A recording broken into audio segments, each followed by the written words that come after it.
这是我距离国家机密最近的一次。这是我第一次见到国家1级保密工厂车间。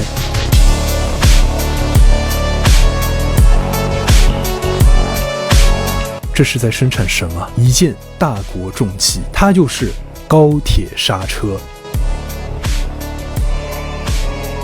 中国高铁跑得越快，对刹车性能要求就越高，以至于领跑世界的中国高铁所装备的制动零部件生产技术成为1级保密，就是它。最新款的 CR450 更高速度动车组用的也是这个刹车。除了这个高速列车制动闸片，这个厂还生产制动盘、齿轮箱。到底是什么厂这么牛？中车七树堰机车车辆工艺研究所股份有限公司。那么今天跟着我的镜头开启七树堰一日游。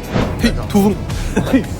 龙海，今天我们要去探访的一个地方啊，你可能不知道这个地方的名字，但是你一定坐过他们家的车。那么我们今天就去探访一下。哎，不是，我们现在好像去了铁马，这不是七树堰。零部件，做零部件的啊，对，但是里面机车的重要零部件，对，高端零部件啊，大国重器，但是里面不允许拍照。在这里，除了刚刚提到的七树堰研究所，还有家喻户晓的七树堰机车厂。然后像我们这边是我们的这个总部大楼啊。不过这里要说明一下，七树堰厂、七树堰所，他们是中车旗下评级子公司，也就是2个单位哈。完全独立自主研发一台完全国产化的这么一台机器，一台280单缸柴油机。我们中国铁路5次大提速，其实真正意义上迈出的第一步就是从这里开始。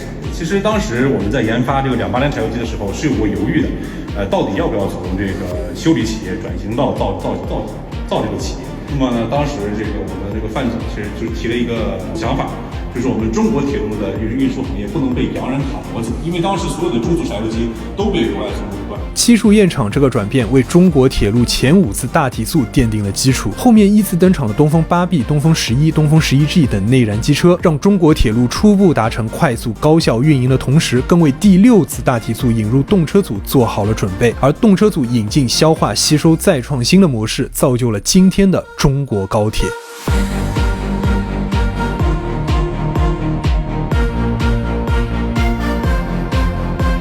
从这个意义上讲，常州七树堰功不可没。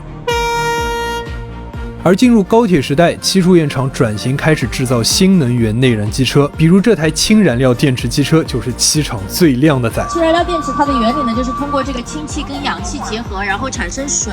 1000千瓦功率，其中搭载400千瓦燃料电池、600千瓦动力电池，氢氧结合，排放物只有水，真正做到了零污染。而它启动的声音。哇，这声音如此悦耳动听。更多机车车辆产品漂洋过海，沙特、泰国、阿根廷、几内亚、牙买加、尼日利亚都有七树堰造的机车。与此同时，它的兄弟单位七树堰研究所则开始为中国高铁零部件国产化贡献力量。AF 它是一个整体的箱体，上面一个盖 ，BF 是一个分体的箱体，它2个箱子在中间切开了，因为它们一个源自于日系技术。一个源自于德系技术。制动闸片、制动盘，尤其是闸片，300多公里的时速，闸片像钳子一样咔嚓一下抓住制动盘，既要摩擦不烧化，又要不产生异常高温，还要 N 次使用且保障平稳。绝密冶金配方加烧制制造技术，怎么能说出去呢？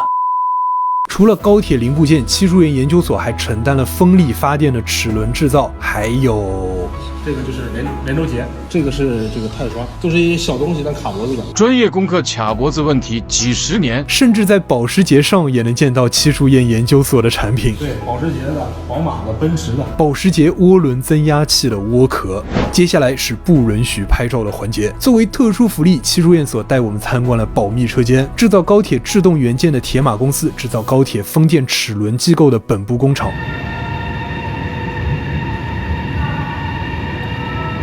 中吴要府8亿名都，京杭运河大动脉，孕育了三吴近代之邦、百越舟车之会的龙城盛景。历史凝聚的厚重与繁华，成为了这座城市工商文明的起源和延伸。20世纪初，大运河走向上又建起了沪宁铁路，运河两岸、铁路两边创造了一个个延续100年的业界传奇。七树堰机车厂、七树堰研究所、七树堰发电厂、后生制造机器厂，工业产品灿若繁星，交响了中小城市学常州的口号，也照亮了这座全国工业明星城市。